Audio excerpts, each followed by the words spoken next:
Hello and welcome to today's video. This time we'll be going through another batch of vintage Collins paperbacks, another 50, maybe even more Collins White Circle crime books, plus a few other interesting bits at the start. So sit back, relax, and let's get to it.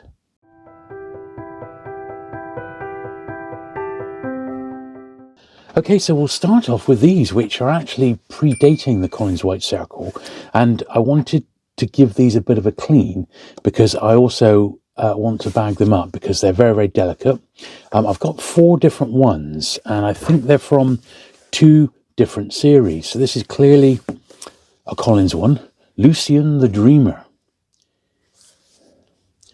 Very, very scarce. This has got a little price. This series, original hardback, few done in paperback as well, is what it says.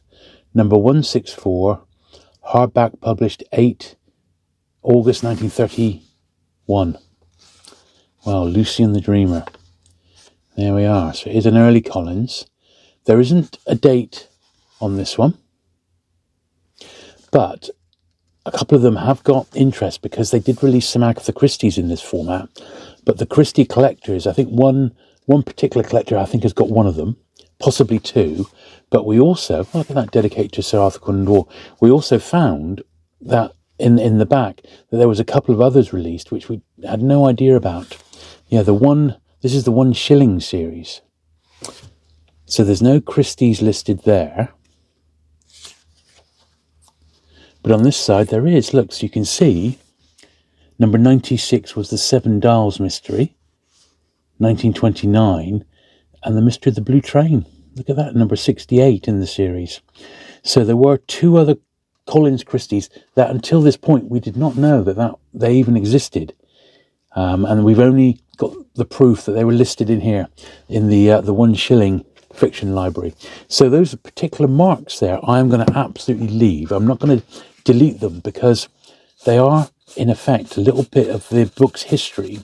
And the person who wrote those marks, Eric, is sadly no longer with us. So he's done a little bit of research there, which it would be silly to erase that history. So I'm just going to leave it there. They're not hurting the books at all. It's just a little bit of context. I am, however, going to give this top a brush because it's got 90 years worth of dust on it. Bottom's fine. Spine's a little bit spotty, or rather the edge here is a bit spotty, but not too bad.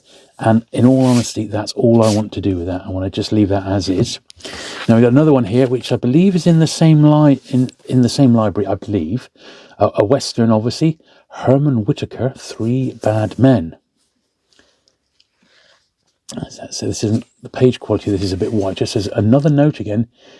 Keep probably 9 pence novels, circa 1926, 1927 is what he's saying. What I will get rid of is the £3 in there. That was the original bookseller's price, second-hand bookshop price. That I will get rid of. But I would suspect and suggest that this particular series is incredibly scarce, all of them. Very, very rare, I would suspect. Yeah, look, it is the same layout.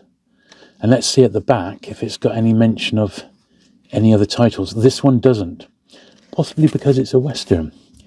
So that's those 2. Now these 2 9 pence series, not the shilling series, but you can clearly see they're both Collins. And we've got the Skeleton Key, Bernard Capes, and Mr. Potter of Texas. So another Western. And look at this. Now, I think these are actually 1920s, personally. That's what they look like to me. Whether they are, or whether there's any clues inside, we shall see. There's a little 20p. That doesn't give us much away. The paper is different quality. It's not as good. Collins 7 pence novels. There's an H.G. Wells there. Collins 7 pence novels, yeah. The Freeman Wills Crofts, The Cask, that's his famous one, isn't it? And I wonder if there's anything at the back here. I'll read also The Cask, The Panama Plot, Running Water. Yeah, no Christie's mentioned. I like uniform with this series. Once again, no Agatha Christie's. You know, I suspect that this series is from the 1920s, you know. It just has that feeling about it, you know. Anyway, there's a couple of turned over corners. And I realised we didn't actually, that last one, we didn't look, it's literally falling to bits. It really is very, very brittle, this one. I mean, potentially, it's 100 years old. And we do sort of need to bear that in mind.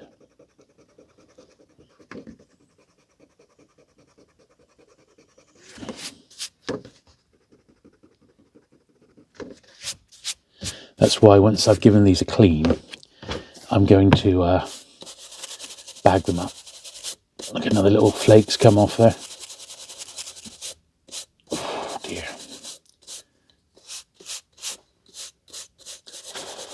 I think these are almost 100 years old, personally, which would make them amongst some of the earliest British paperbacks published.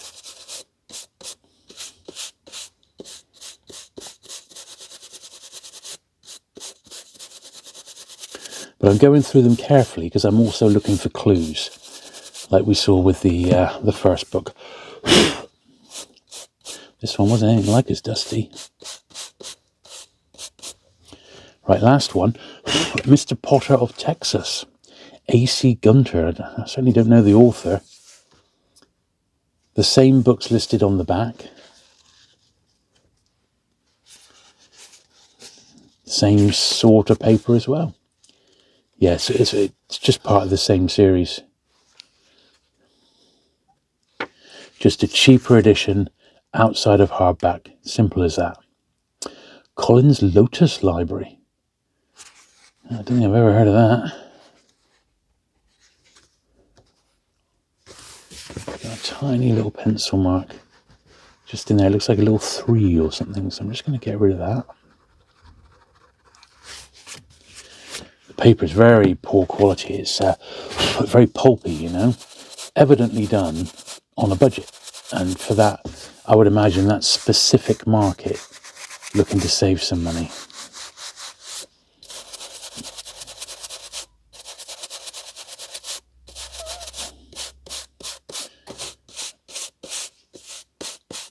There we are. Now, I'm not going to bag them now. I'm going to bag them at the end, but at least they've now been cleaned and filmed, and we've pulled all the clues that we can from these. But I think it's two very distinct series. We've got the 9p series, and then we've got this the shilling series. So very, very nice and very, very scarce. So beautiful, beautiful books. Right, now on to the regular White Circle paperbacks, and we start back with Collins White Circle Crime. So these are all crime ones again.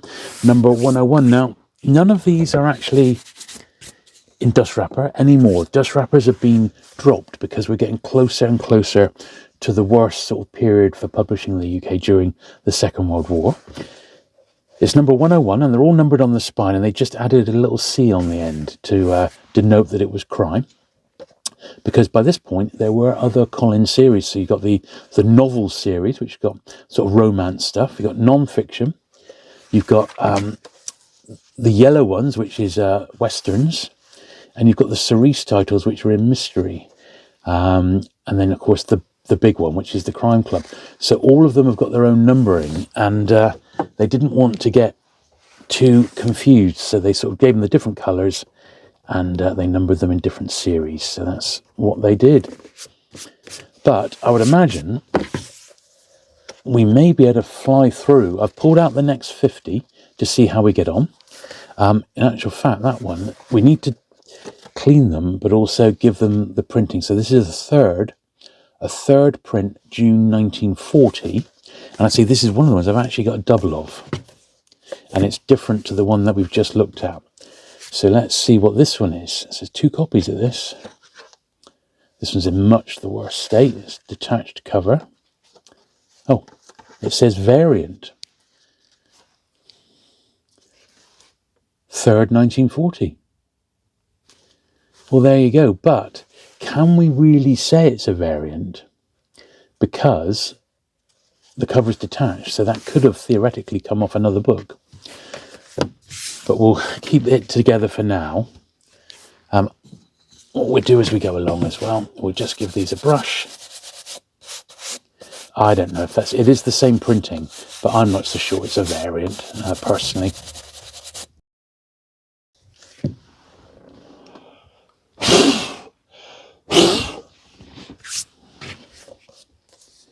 There we are, so pop that there. But this one, well, it's going to need a bit of a glue, and, well, we had to glue some of these last time, didn't we? And unfortunately, it seems to be the way with the Collins, you know, the glue is just not very good. The glue that was used has not done it any favours at all. So, just rub my brush along there to get rid of any old glue, like so. And then let's see if we can get my glue stick, which hasn't been used in a week. It's been about that long since I've done any sort of, here we are, any sort of repair videos. But I have been looking to do something a bit different to Collins White Circle, simply to give me a little bit of a break. And I still have, believe it or not, I've still got all the Guild books to sort out. And they were the biggest publisher of services editions in the UK post-war. So we got quite a bit of that to go through as well at some point. Two full boxes. Plus hopefully a few that were missing from my main run. So let's re-glue that in anyway. It's not great. It's obviously been read many times. I mean, looking at it, it must be a really great book to have been read so much. Black cats are lucky. But it's yeah, quite the worse for wear, you could say. But is it a variant? I don't know. I mean, yes, it's his third printing. Maybe just a variant cover, like he says. It's hard to tell, and we'll probably never ever know. Although this is Collins, and I heard from a rep. I used to have an account with HarperCollins in the 90s. In fact, throughout the 90s, and I heard from a rep who'd been to their archive in Glasgow, I think it was, and he said that they had all the original. Look, it hasn't stuck. He said they had all the original jackets right back to the 1920s for a lot of their books, their classic Collins Classic Crime Club stuff. So if that's true, then that would be really something that really hasn't taken, has it? I'll tell you why. Because it was so well read, this book, that the spine isn't like flat out, it's actually inverted, which means you can probably see it. It's not flat, you've got to really push it in, and consequently it's struggling to stick. But it will stick, because I'm going to give it a stern talking to if it doesn't. But because of its condition, I don't care if it's a variant or not. I think it's just a low grade, very well read copy, and that's how I'm going to have it for now. I'm only going to keep the one, so I'm going to keep the better one for myself, and the other one can go into my spares pile, which is growing by the day, by the video, I should say. Anyway, the case of the two pearl necklace. This is 102, and this one is what printing is this? This is a fourth from March 1940. And look at that. Look, you just open it up and the glue just dies on you. Right, it's a little 30p. The cover hasn't come off completely on this one. So, we'll have to glue it from the other angle.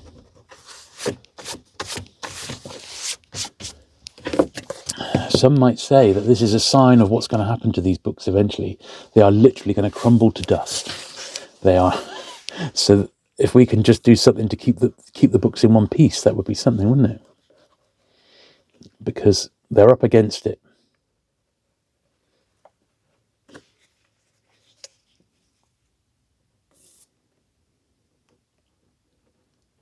There we are. Okay.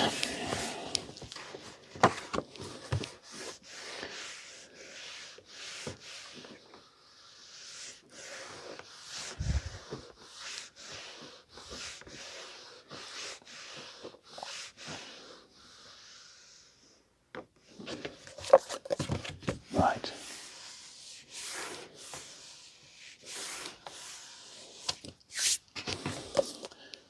Lovely. 102.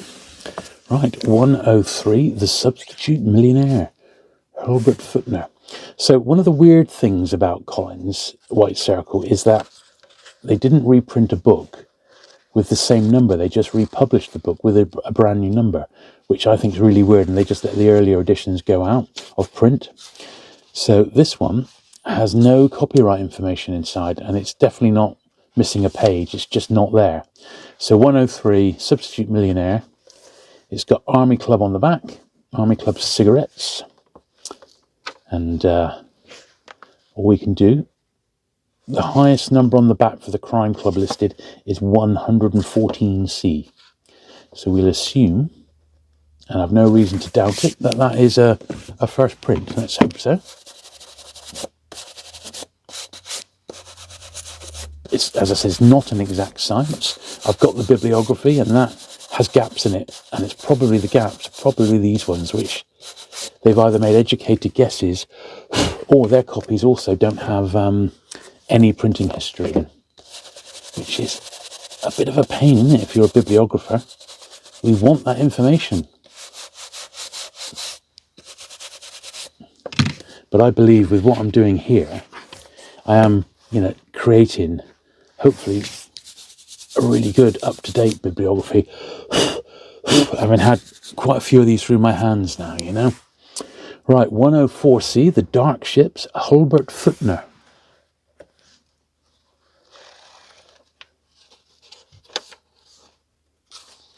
But this one has got printing history, a 5th print, April 1940. Pretty nice copy of that one as well.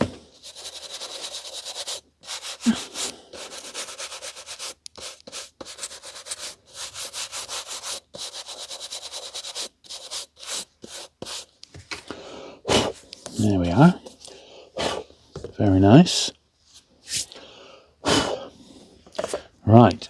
Courtier to Death, 105. Another nice tight one by the look of it.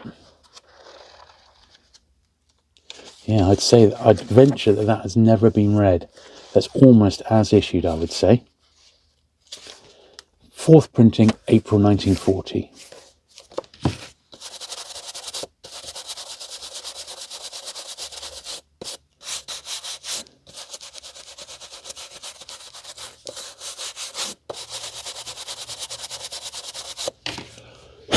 Yeah, that is really, really beautiful. That's a really nice tight copy of a book which, when you think about it, it's 85 years old now. It's just incredible, isn't it? Another one by Anthony Gilbert. This is 106, The Long Shadow. Look at that. Bit loose as well, the binding there. But we can re-glue that. It's not going to come off completely. It's a 4th print, June 1940.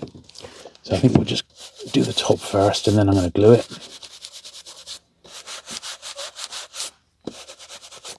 So this one's seen a bit of action, which is fine.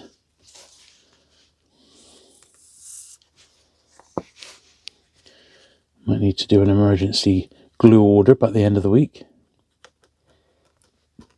Here we go.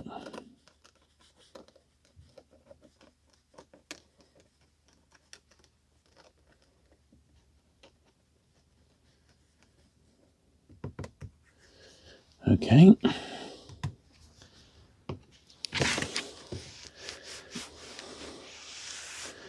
I must remember to check the printing history of this one. Got a Bravington's back.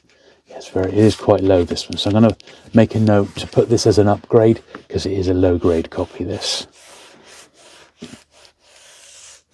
And as long as it's not a Christie or a John Road, I think potentially they're not a fortune to pick up. You just have to wait for them to turn up, basically, 106. So what printing was this? It's a 4th print, June 1940.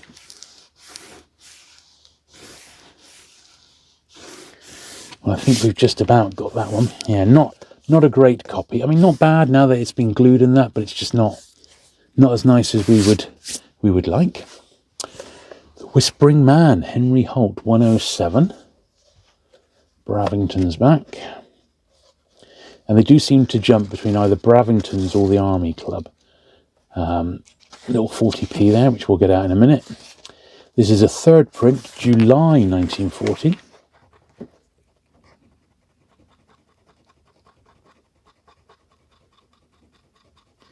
There we are. Not had loads of rubbing out to do, have we?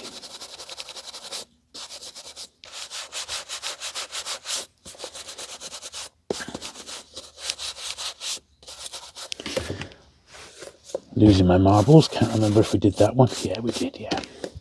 You can tell because it didn't have a lot come off it. Obviously, I do intend to bag all of these at some point, but it's not a massive hurry. Right, the next book is actually one that was already in my collection, number 108, and it has already been cleaned, so it's just a case of unbag it, check the printing, and rebag it. So this has got a H. Samuel advert on the back. Bit of a tight fit in the bag.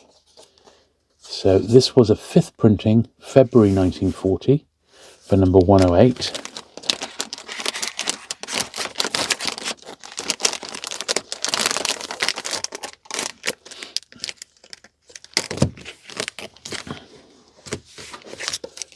Okay, let's slide those over there, I think. Then another one by Henry Holt, Wanted for Murder. Oh dear. Yeah, 109 this is, number 109. So holding its own. Don't sneeze and the cover might come off. No pencil in there. This is a 3rd print from May 1940. So they are slightly, by the odd month here or there, jumping around a little bit. I'm not overly concerned by that because weird things definitely happened during the war. And that is why these are such a mystery and they are so fascinating, is because of that one reason. Okay then, so number 110C. Policeman's Evidence, Rupert Penny.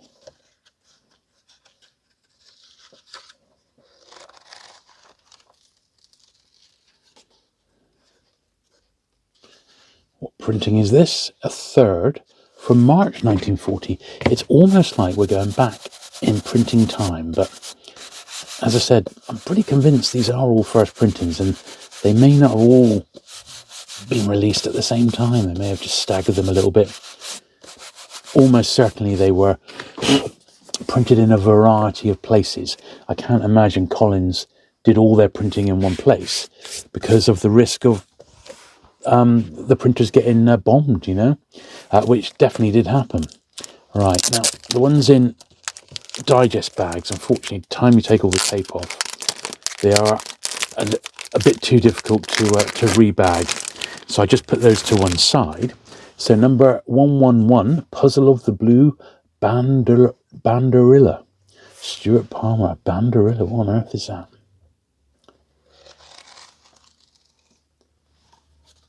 Okay. And this printing it's a 3rd from April 1940. I'm going to start a fresh pile there. 112, John Rowe, Death on the Board. I don't recognise this title. And this is obviously one I've not had before. A little 20PD. What can it mean? We don't know.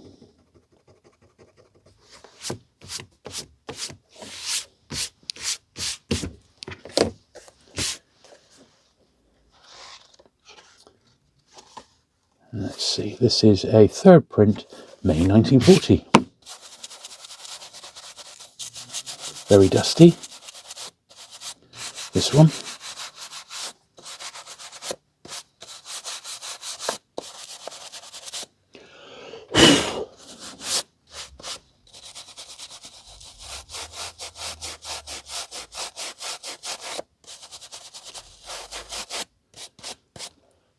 We got most of it there. Very, very nice. Bit of tanning. Right, 113, In Face of the Verdict, another John Road. This one has a vaguely familiar title, so I wonder if it's one we did earlier on, and they've just reprinted it with a new number. We'll definitely see that with the Agatha Christie's as we work our way through these. The numbering on these goes up to, I believe, 297 off the top of my head. But as we'll see in a minute, the later ones don't need as much work. They are much, much thinner, and I think we'll be okay with those. Fourth printing, January 1940. God, it's weird, isn't it? It's weird how it's now going back in time. I suspect the numbering, or the books were assigned a number, and they just had to wait for them to be printed under whatever wartime conditions may have presented themselves at the time. But that is a very, very nice copy of that one, so I'm pleased with that. 113. 114 was one I already had. Let's get this one out.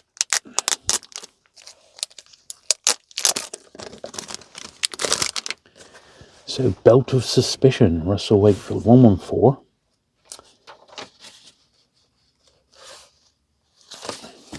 Third printing, April 1940.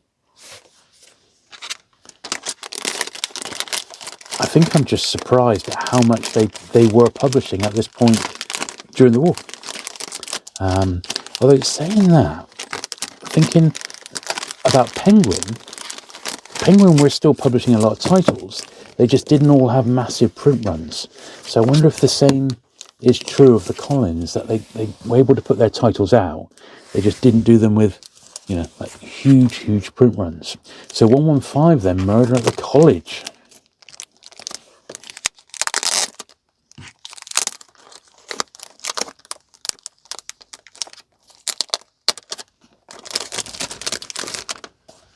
Here we are.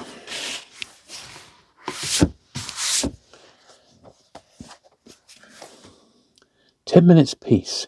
So mine's a minor. Oh, cigarette ad. Minor cigarette, never even heard of them. Right, so this is an 8th print, November 1940.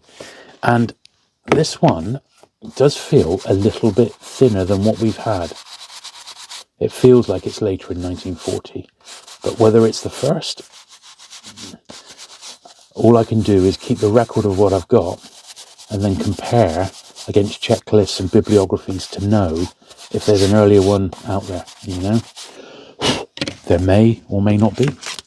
It's very, very difficult to know. Unless, unfortunately, I don't know anybody else who's got a run of these. They must be out there. And of those people who've got runs of these, have they gone through and done what I'm doing and getting all this printed information? Probably unlikely. 116 then, The New Made Grave, Albert Footner.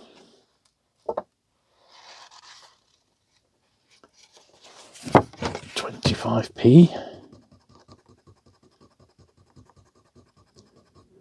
which we soon got out.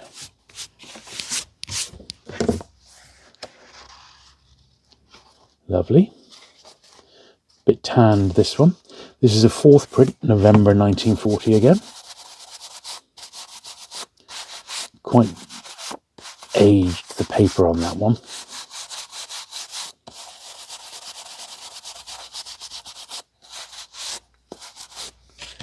Just beautiful though. Could even, the dust even smells. It's got the book smell. Scandal at School, GDH and M. Cole, 117. Oh dear. Not quite fully come away, but it's not great.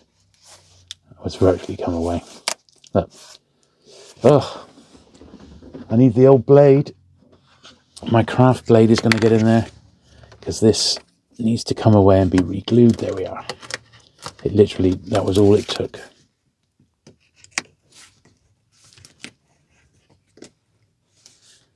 There we go. So, Scandal at School. Scandal, I say.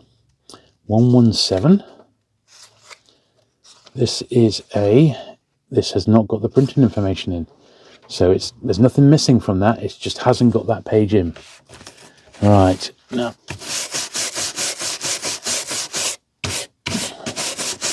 get rid of any sort of loose muck.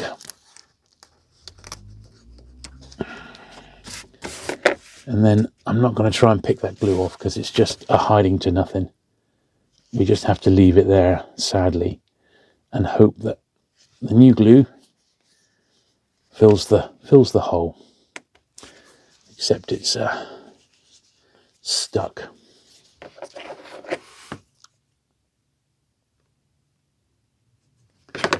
Is that going to do the trick? There we are. We're back in business again.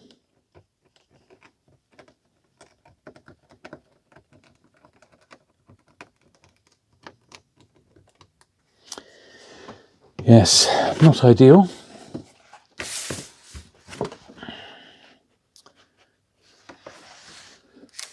Yes, not great. So I am almost tempted to put this on as an upgrade, but it's okay. I think it's going to be all right.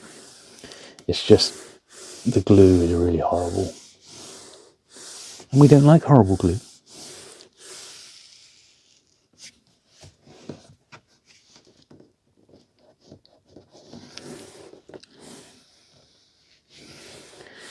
We just like it to be nice and clean and not falling to bits if possible.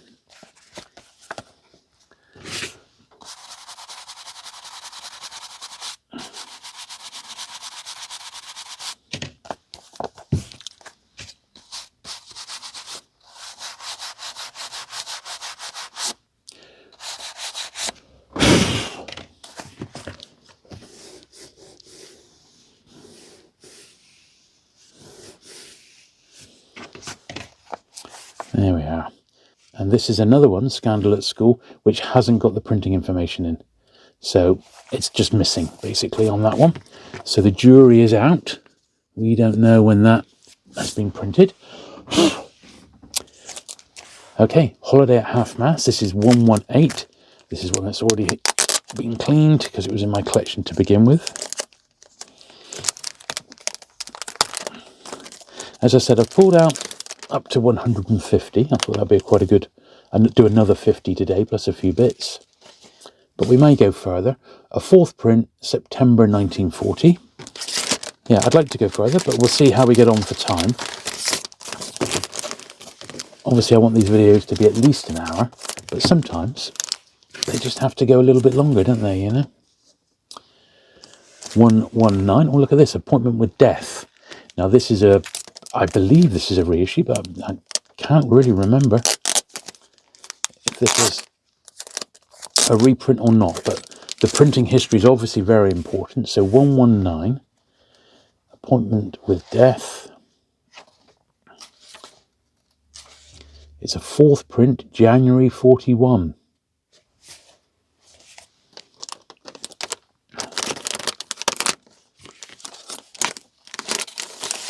Nice copy of that one as well. Lovely. Murder Has No Tongue. Anthony Gilbert, number 120.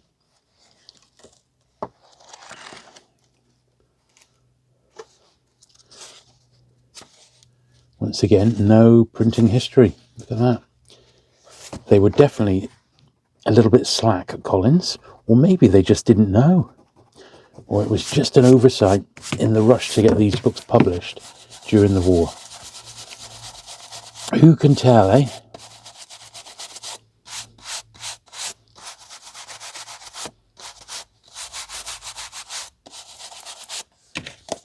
Lovely.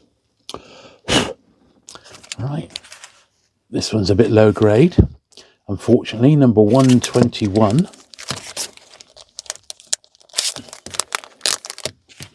So this will instantly be going on my upgrade list. But we'll just check it for printing history. And it says a 6th print, January 1941.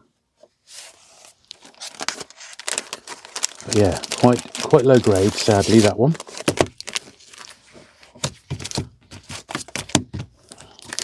But that is okay. Better than not having one at all. Right, another new one on me. 122, Murder in the Sun. This one's been in the war. Flippin' heck. This is going to be a little bit of work. Well, let's get rid of the 20p first of all. Now, it looks as if someone's gone over the title there. Is that in pencil?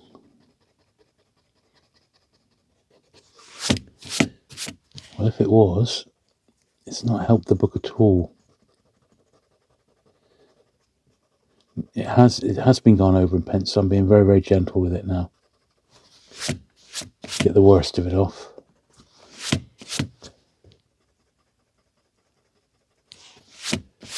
Okay. They've done the same on the front cover there. It's like they've gone round the title with a pencil, like creating a shadow.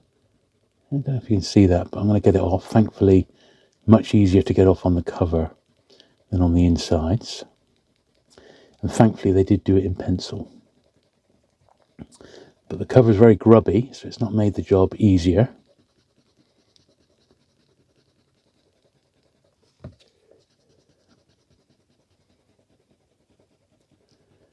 But I'm afraid to say this is very much instantly on my upgrade list.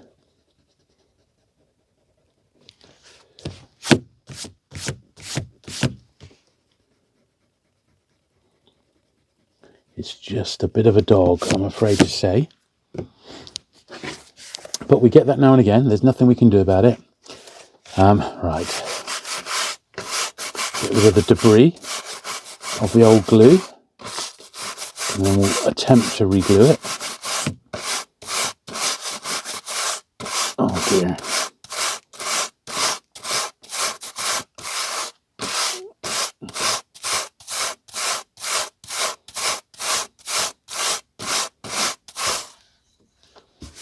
Okay.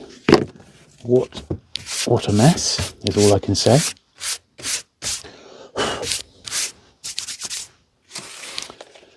I see there's more graffiti on the back here in pencil, but graffiti all the same.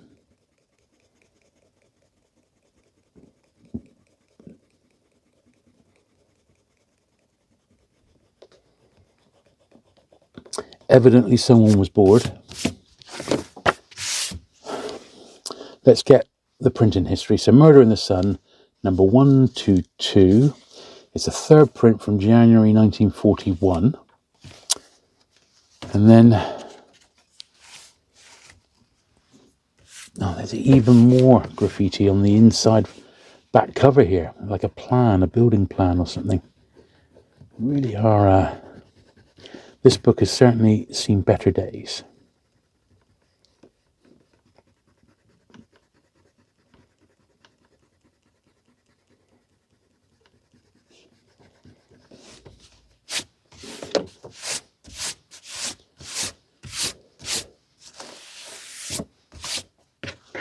Right. Okay. Now the last thing we need to do, apart from glue it, of course, brush it, of course, is to put the glue in. And we are going to need to be generous on this because it's just not a very clean surface. There's bits of horribleness everywhere, but we just want to keep it in one piece, you know. We're not looking for miracles, but we are just looking for a repair of sorts, you know.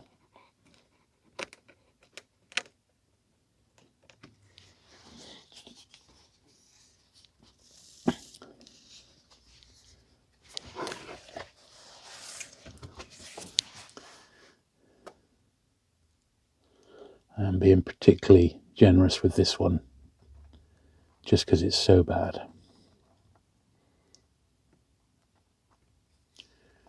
There we go.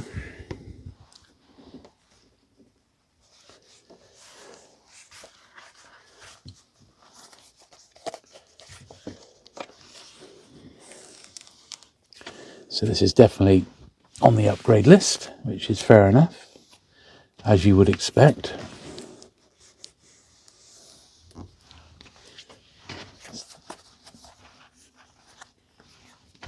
122.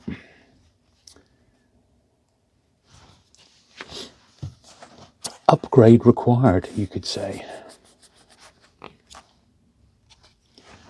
little bit squidging out the bottom, but I don't mind that because it's getting to the very edges.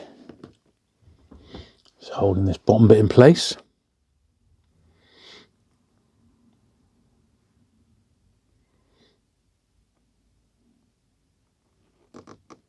There we are. I think that's about as good as we're going to get that one for 122. And did we do the tops? I just can't remember. Looking at the bits coming off it, I don't think so.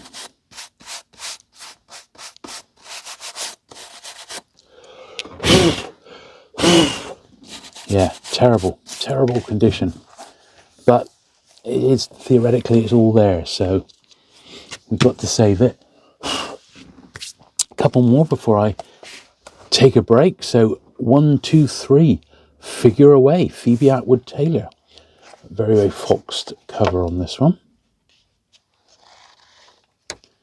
But apart from that, it's okay.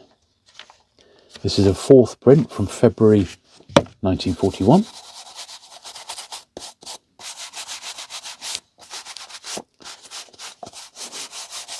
There we are. And then the last one I've got is one that I've already had. As we reach the halfway point, Mystery at the Rectory for number 124. So I have to the left of me numbers 125 to 150. And we'll crack on with those in just a minute. Mystery at the Rectory, here we are.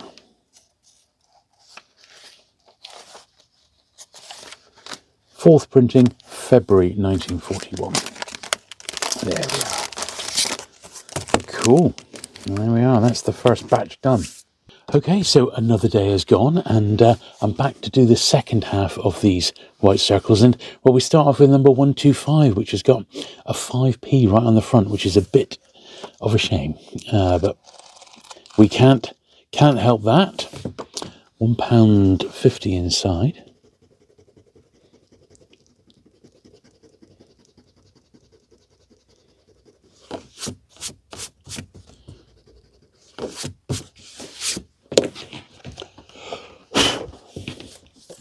Yeah, not the greatest of copies. It's like a little bit sort of loose, you know, but it's all right. A 6 print, March 1941 on that one, so that's okay. 126, Two of Diamonds, Lynn Brock. Oh, look at that. It's second book in and we're already losing them.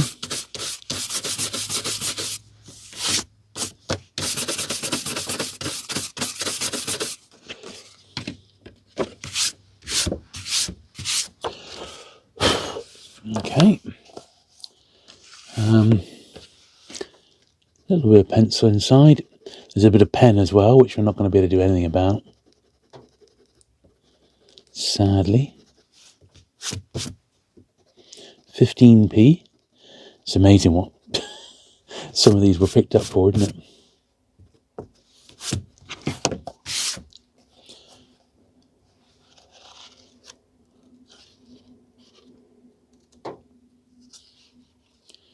And this one appears to be missing. Yep, no printing history on that one. But once again, we'll assume it's a first. I mean, no reason to think it's not. But as I said, in the bibliography that I've got, which is admittedly not the most up-to-date one, but it's one that I assume is not far off right. There are some books there which don't have the printing history in them. And I think it's because everybody's copy was just missing it. And it's nothing to do with the books missing a page or anything. They just weren't printed with them, which is just a reflection of when they were printed rather than anything else. But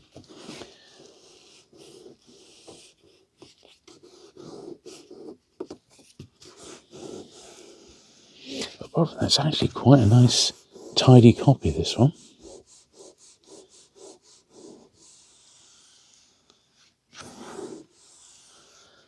One thing we didn't do, of course, with the other one either is brush the top. So we'll do that as well.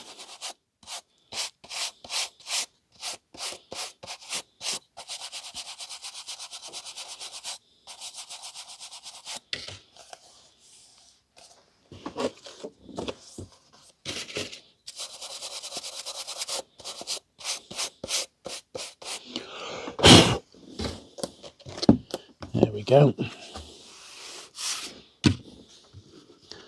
Now, the next one is one that I'd already had, so it's number 127, Exit John Horton.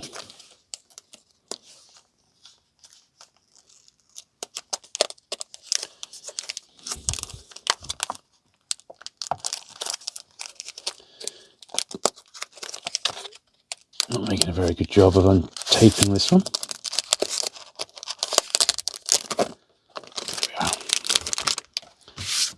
Okay. So this one is a third print from March 1941.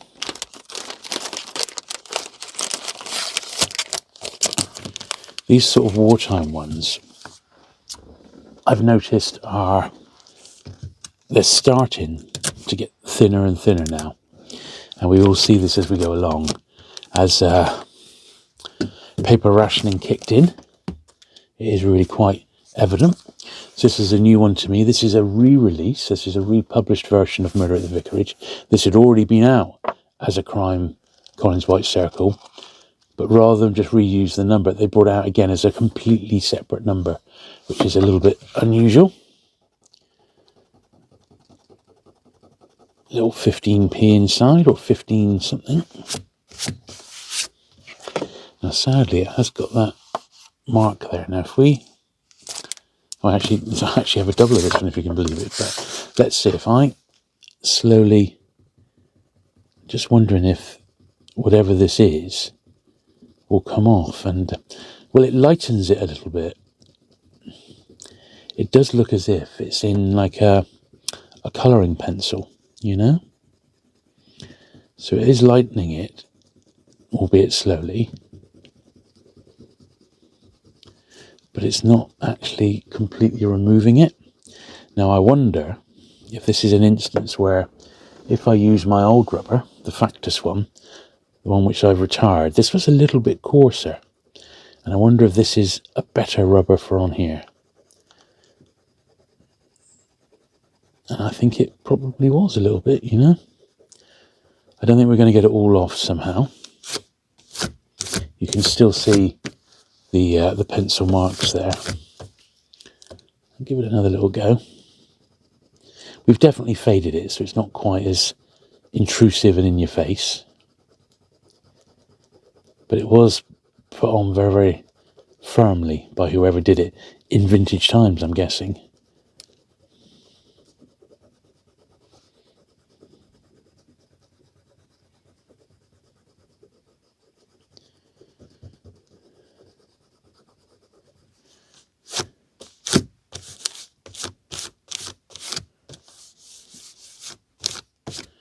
There we are. I think that's about as good as we're going to get that, which I don't mind. So let's do our audit of it then. So, Murder at the Vicarage. This is number 129. It's a 12th print from March 1941. So that's that copy. Not too bad a copy. This is the one I originally had, and I suspect, well, let's check the printing history. Is this also a 12th print? And if so, which one was better condition? I'd say the other copy we've just looked at is better condition, but what printing is this? It's a 12th print from March 41. So I would say that of the two, the one I've recently got, which is this one, is the better one. So that's the one I'll keep. And this one can go back in its bag. And I have another Agatha Christie spare, which is always a good thing.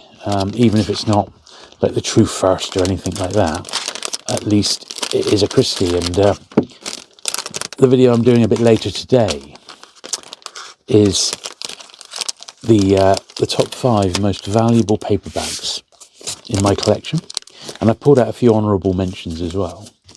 And Agatha Christie, because of her collectability as a crime author, she ranks very highly in some of the most valuable books that I actually own, you know. Right, number 130, The Loss of the Jane Vosper, Freeman Wills Crofts. So this was a new one to me.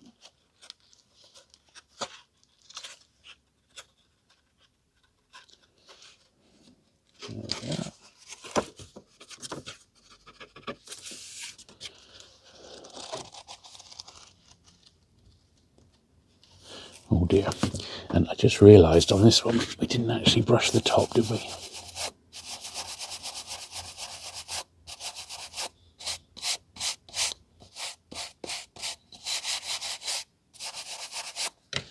There we are. Right, the loss of the Jane Vosper. The loss of the Jane Vosper cover, it should be. Oh, it is actually still on, albeit by a thread.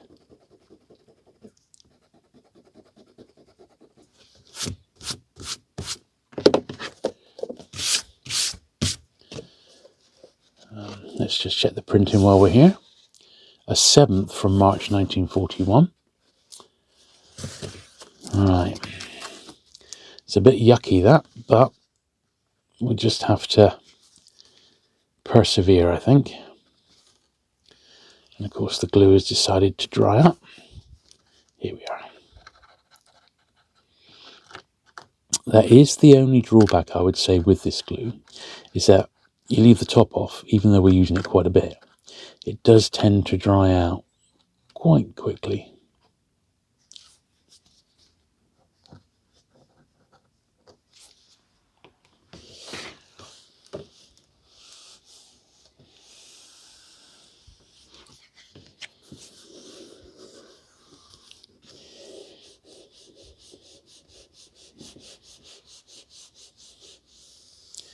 Here we are. A little bit of squidging out the top, which is fine. And then we'll brush the top edge.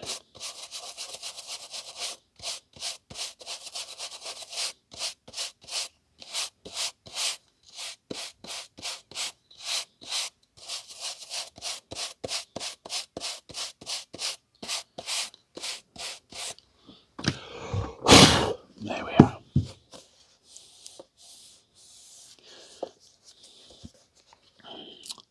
So yeah, number 130. I just can't remember if I did do the printing. 7th March 41. Give that a chance to really set before. These are going to be boxed up for quite a while before I end up bagging them, I think. Right, 131, Murder by Experts. This is a bit of a worn copy. A little bit of re-gluing required by the look of it.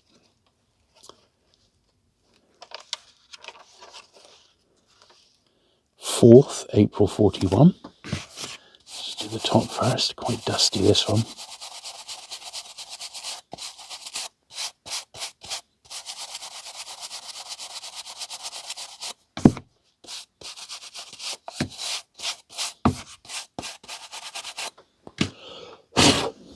Okay. So I think we need to go in from the back. Yeah, it's a little bit hanging on by a thread, but we have got the last page there, which is good. It does say the end, so that's something. But rather than squeeze the whole thing off, I'm just going to glue it in situ as best I can.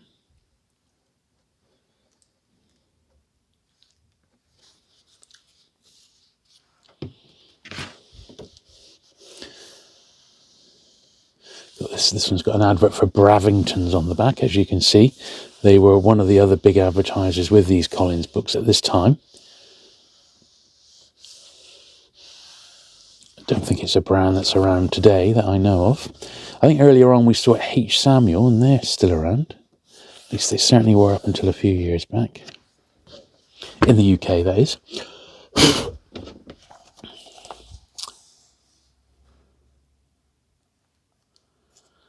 Another little bit of gluing required. Yeah, April 41, a fourth print, but a tiny little dot just on the front there.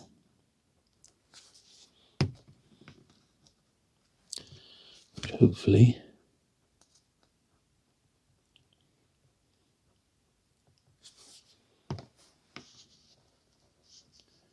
will be enough just to put that bit in place.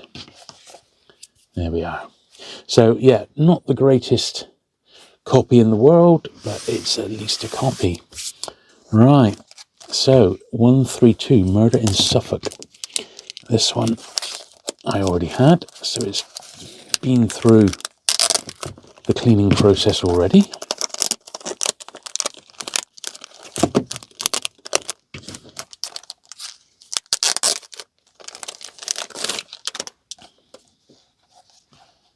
Yeah, look at this. So I'm going to mark this one as an upgrade required. It's actually, looks like it's been burnt, the corner of it. But it's a third print, April 41. Look at that. It is actually like slightly burnt.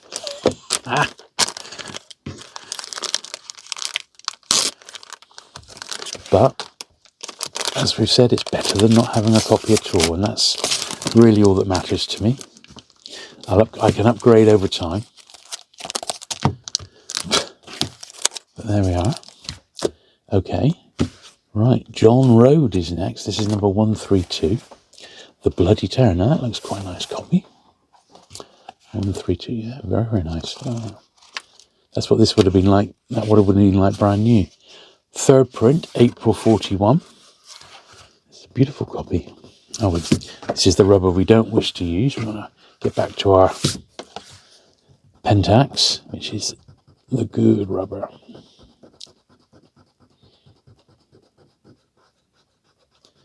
There we are.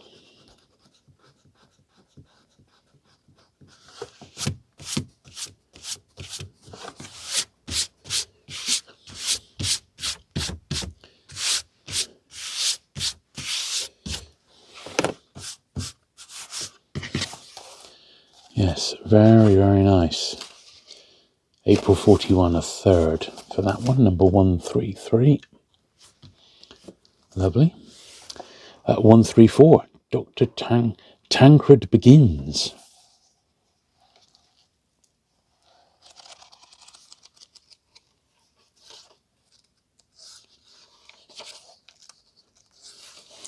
A fourth, April 41. And I don't believe we gave the top of this a brush. That would have been the only thing to actually clean on that one. It was in such nice condition. There we are. Do the same on this one.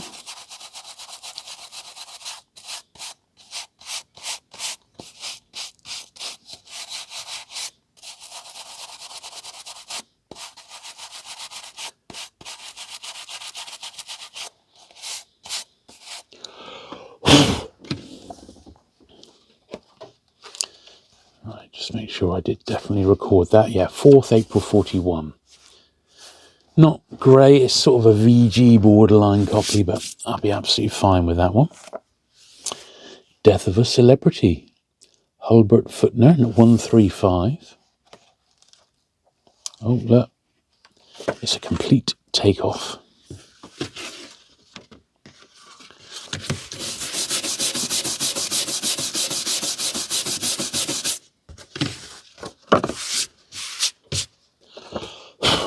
Okay.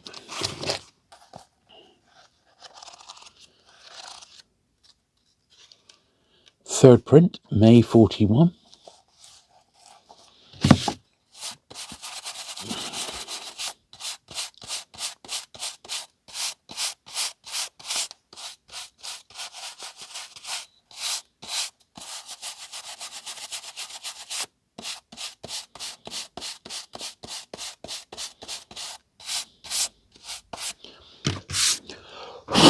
There we are. Right, some regluing is required.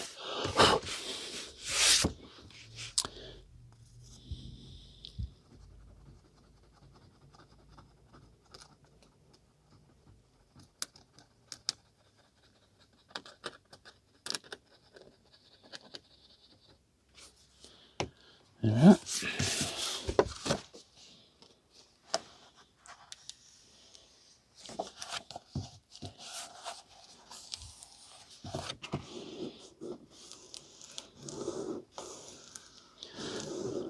Make the best possible join as I can.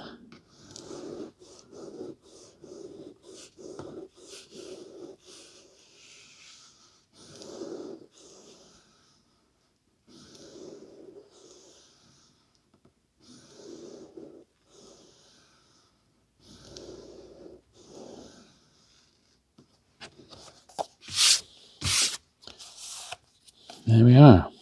So that was 135. 136, another new one. The Devil Man, Edgar Wallace. Cool. A little bit rough around the edges, this one. Lane's Booksellers in the Library Station Road, Sidcup. In Sidcup. This is an 8th print, May 1941. Don't mind Edgar Wallace.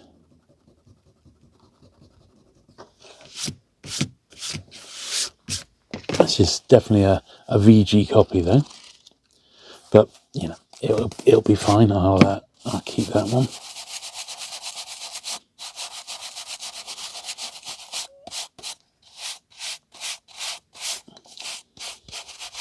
Just shows the variety of these books and how some of them have fared so much better than others, you know.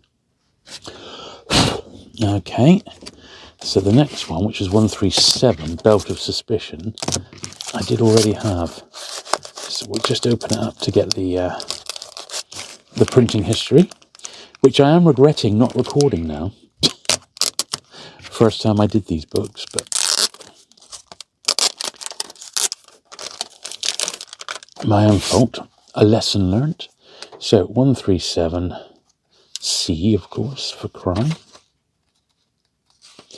That's a 4th print, May 1941. Seemed to be quite a bit from May 41, doesn't there?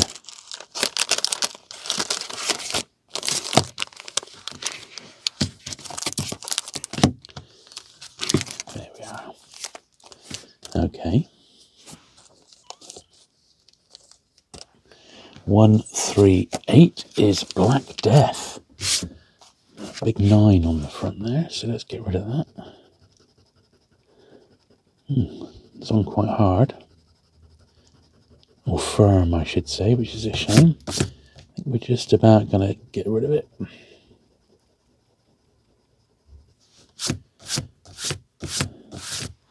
Yeah, there we are. Carefully we tread.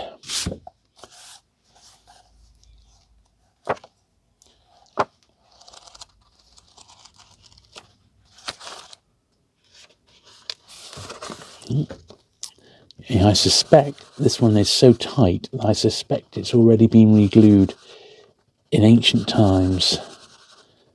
At some point, someone's done that. And I'm sure it wasn't Eric, because he didn't bother repairing his books at all. Right, a 3rd print, June 1941.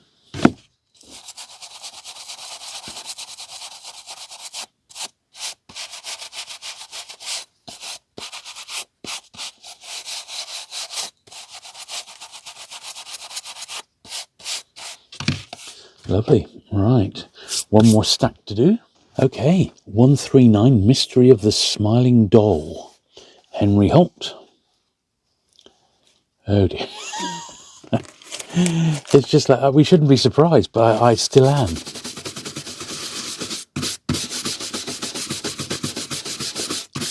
When you just open the book and they fall to bits in your hands.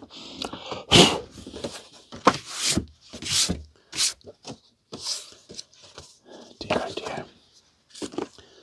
Alright, there's a little 10p in the side here. You were robbed, mate, I tell you.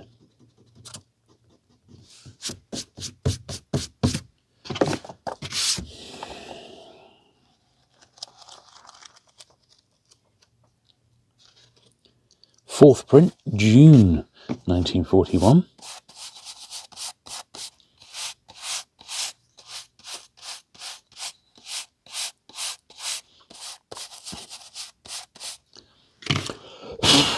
Right. Here we go again.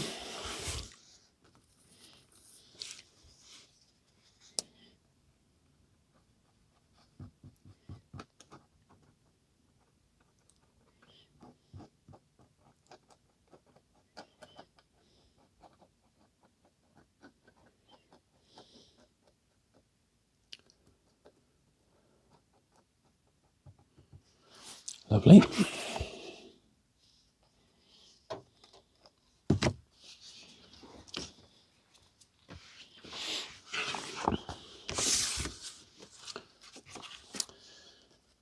double check to make sure I'm putting it on the right way around. I said I have made that mistake before.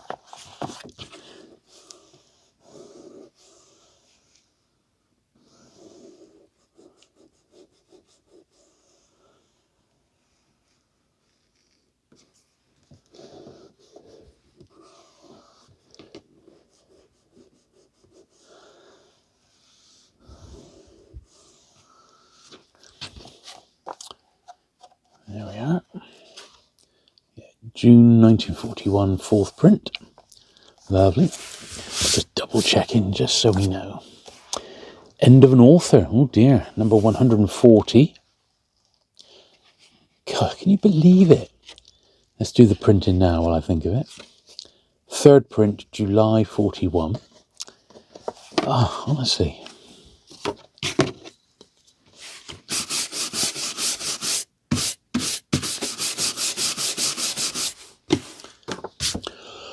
I do not know of any other publisher which is like this, where the books are systematically, they just fall to bits. The cover glue that's used, you know.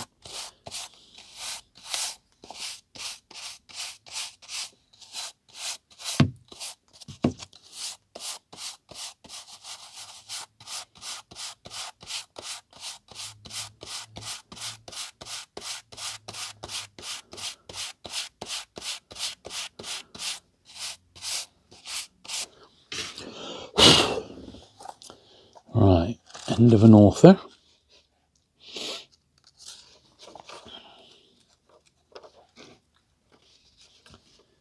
July 41, a third printing.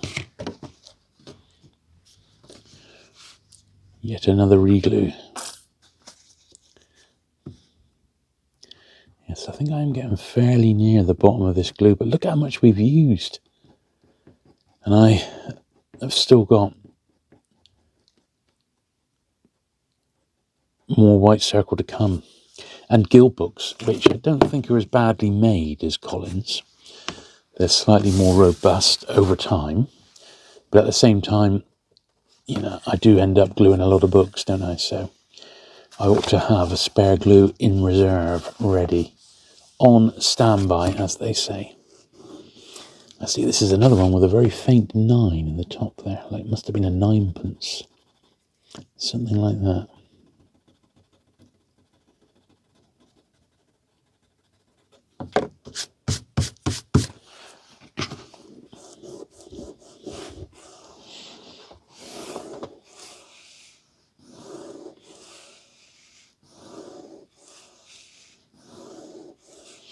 Well, it won't be too much longer and we'll be able to do some of these repair videos outside, which will be really good. I am actually intending to do some filming outside when it's nice and hot and sunny. I think it'll be add a new dimension to it. I think we'll probably have the cats disturbing us and a bit of bird song, but I don't think that'll be a bad thing. I think it'll be quite nice. That it's been such a long winter that looking forward to a bit of sunshine. 141, The Stoat, Lynn Brock. Almost gone. A little bit of glue required. January 1943, so let's see. Yeah, no one's actually written any dates in there, so there's no printing history, except someone's put on Jan 1943. Well, I think it's earlier than that, but I shall have to check. But this one hasn't got a printing date or history on it, as we have seen with the others, and it's not because they got missing pages. It just wasn't included, potentially in the first edition. Right, this is a bit of a dog because it's there.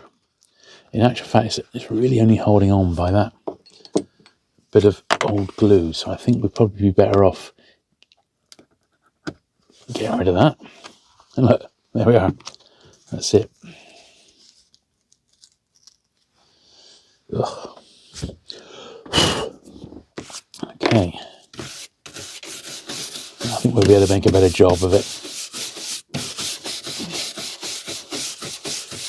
with the cover completely off.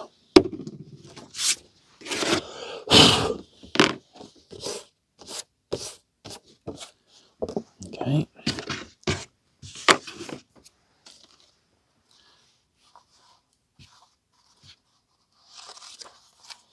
Yeah.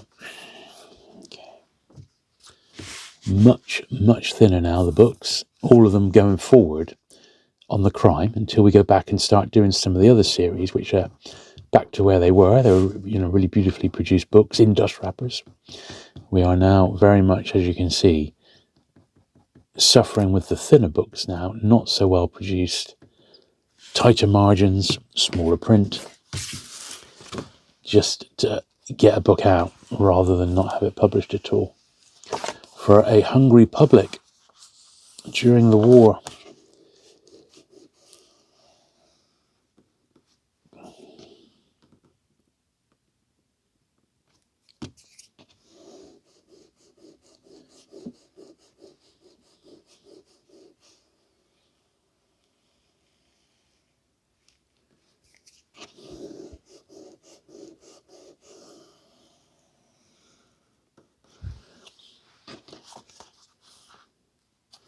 So there we are. Yeah, so no printing history on that one. But we do sometimes get it, but that's much better than what it was.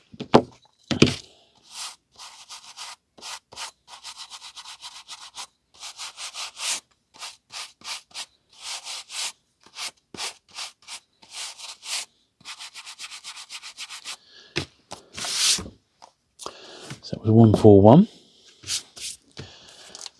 142, The Bell of Death. This seems slightly out of place, doesn't it? In fact, even the logo seems a little bit unusual, so maybe I made a mistake here. Let's have a look. Look at that. It doesn't look like the regular logo. 142C, it says in there.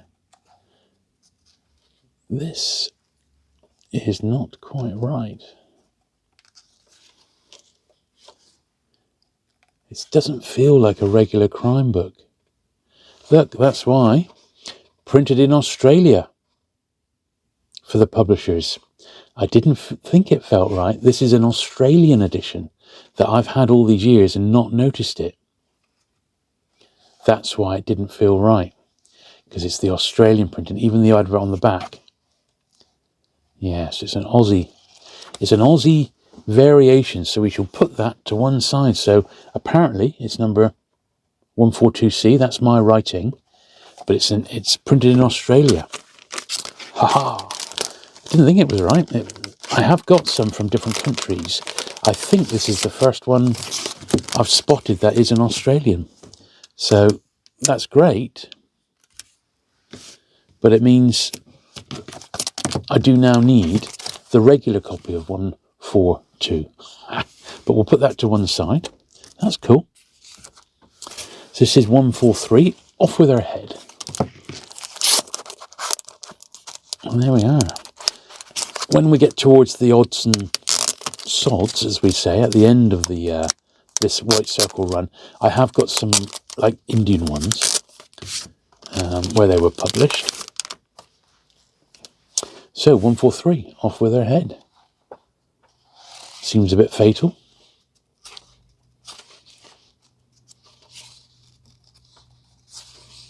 Once again, no printing history. So it's anybody's guess on that one. Anybody's guess.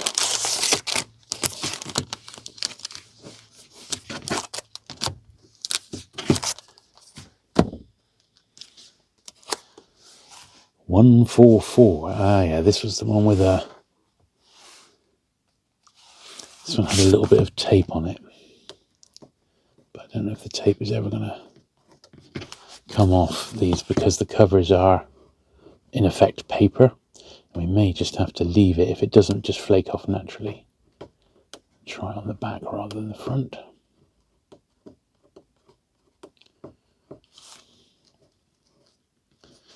We may be lucky.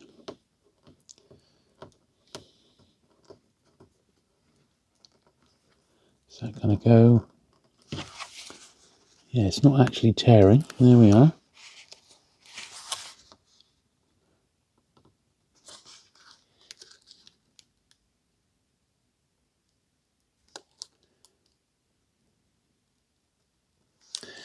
Unfortunately, on the front it is tearing. So let's see if I can peel it off that way around instead. Well, it's taken off a bit of the front, but I think it's better than the tape that was there to begin with. So the murder that had everything, well, it had everything. Dusty edges on this one. And look how tight the margins have got now. The print's got smaller. No printing history again. They couldn't spare the page. They could not even spare the page. So this is that time when we just don't know. So we'll assume once again, judging by the books that are around it, that this is a first print.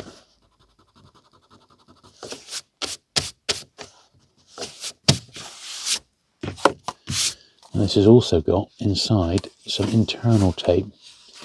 And I'm going to just leave that there. I think if we play with it anymore, we'll probably make it even worse. Very, very dusty top though. And edges.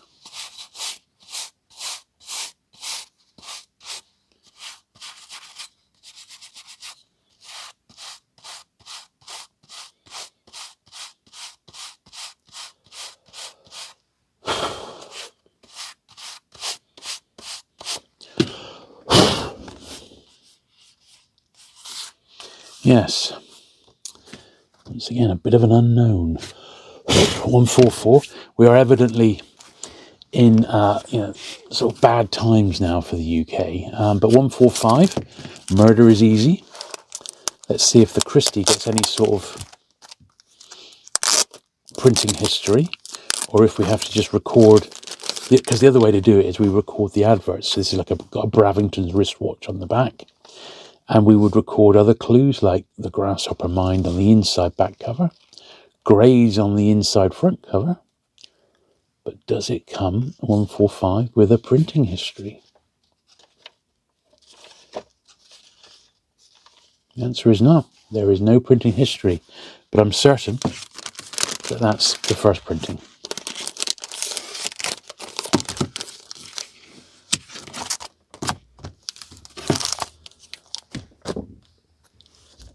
Right. Another one that I already had. 146, 7 Dead.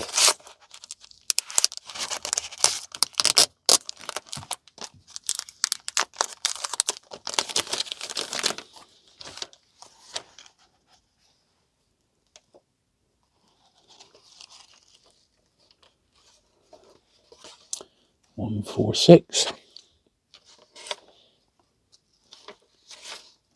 Once again, no printing history. Evidently, they couldn't spare it. So is that one? I do actually have another one here, 7 Dead, which looks slightly brighter. 146. Same adverts. So we'll assume it's the same printing. But this one's slightly better. So that's the one I'll keep. This one I'll slip back in its bag. So I've got another spare. Another double. Which is nice.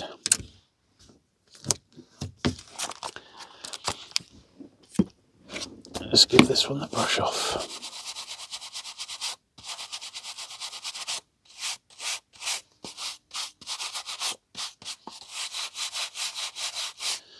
Now next week I've already got a pre-filmed penguin, and then we're going to be on to some newer penguin stuff after that.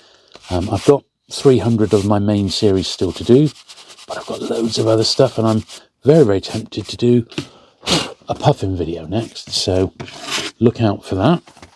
Now, top of the spine here, you can see that just needs to go over there. So let's see if we can put a little dab of glue.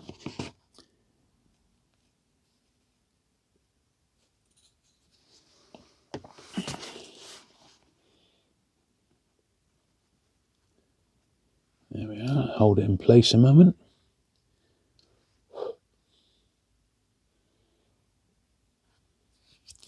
There we are. Let's just turn that a little bit over like that. That's good. Right, an Agatha Christie. A new Agatha Christie to me. Sad Cypress 147C. Bravington's on the back. Why Worry on the inside back cover. And OK Source on the inside front cover. Any printing history at all? No. They just couldn't spare the paper, could they? But there is a little 75p, which we shall get shot of.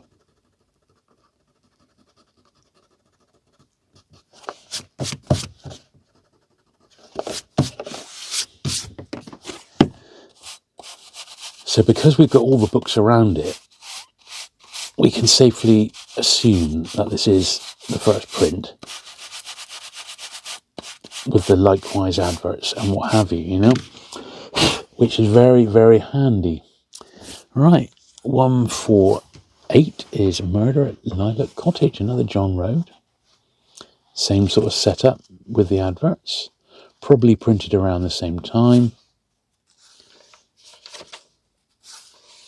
Yeah, absolutely no printing history whatsoever. Nice copy.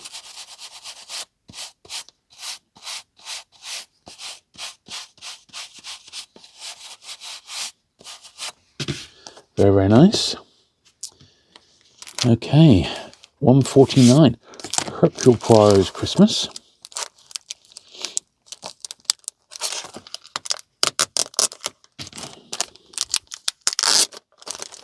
So Bravington's on the back. Yep, Why Worry on the inside back cover with a OK Source on the inside front cover.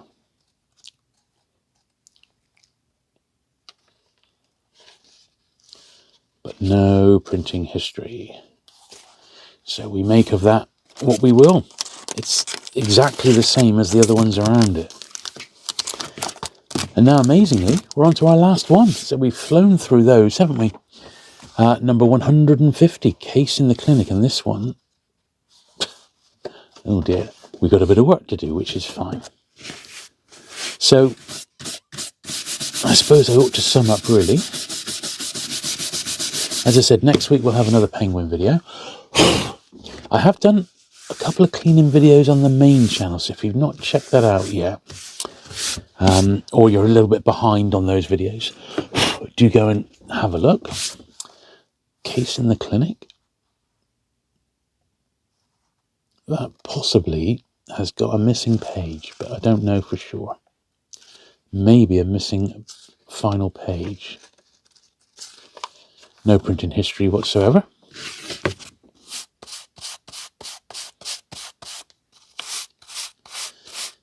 Yeah, so we are over halfway on these now. Or we are halfway on the crime. As I said, they go up to number 297. I have not got them all. But we have also got a run of westerns to do. And also many miscellaneous White Circle books. So maybe we'll, have a bit of a break from these. And I can do maybe try and sort the guild books out. We've got a lot of service editions in there. I've got a reasonable pile of service editions, maybe like a dozen guild service books, so there will be some doubles to go through and some books that I didn't have at all in my guild collection, so that's cool. There we are. I get rid of this little bit of excess onto the book itself. But yeah, I hope you have enjoyed this video. If you have, of course, do please give it a thumbs up.